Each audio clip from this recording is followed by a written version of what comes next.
Bonjour, nous nous retrouvons pour un nouvel éco-geste. Aujourd'hui, nous allons nous intéresser au sujet du papier. Alors, il faut savoir qu'au niveau mondial, 42% du bois exploité commercialement sert à fabriquer du papier et 17% du bois utilisé provient de forêts vierges qu'il nous faut protéger.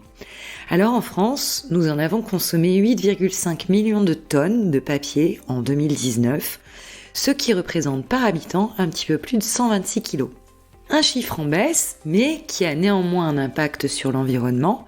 En effet, la production de papier est très gourmande en eau, en énergie, et elle émet des polluants.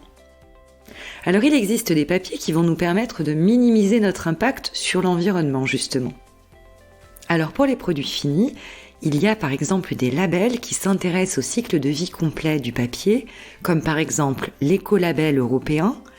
C'est un label qui est utilisé pour garantir que le papier a moins d'impact sur l'environnement et ce label garantit qu'au moins 70% des fibres de bois proviennent de forêts gérées durablement.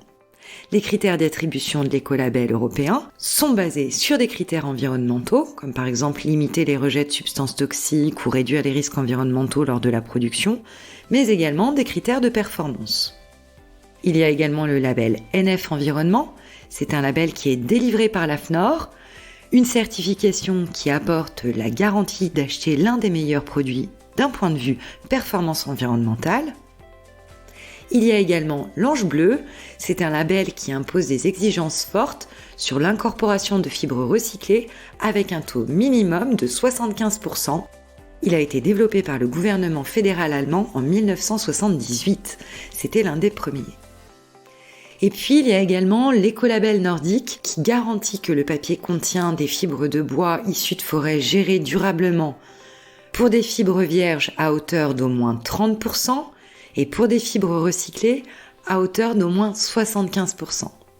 Créé en Norvège en 1989, c'est un label qui est très utilisé dans les pays scandinaves et son attribution est accordée après audit par un organisme indépendant. Enfin, certains labels s'intéressent plus particulièrement à l'origine de la fibre. Celles qui sont les plus vertueuses sont fabriquées avec du bois en provenance de forêts gérées durablement ou proviennent de ressources recyclées.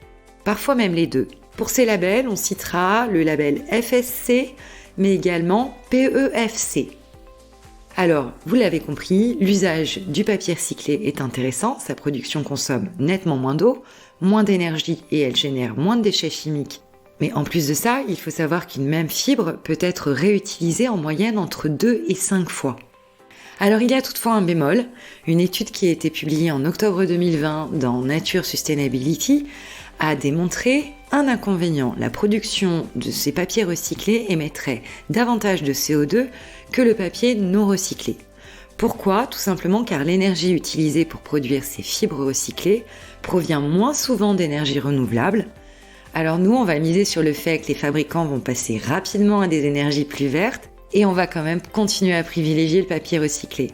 On l'a compris, il a quand même de nombreux avantages, de nombreux atouts à défendre ce papier recyclé. Alors, avant tout, on pense déjà à bien recycler nos papiers pour favoriser ce process de recyclage. Et bien sûr, pour nos achats de ramettes, on surveille les labels pour minimiser notre impact.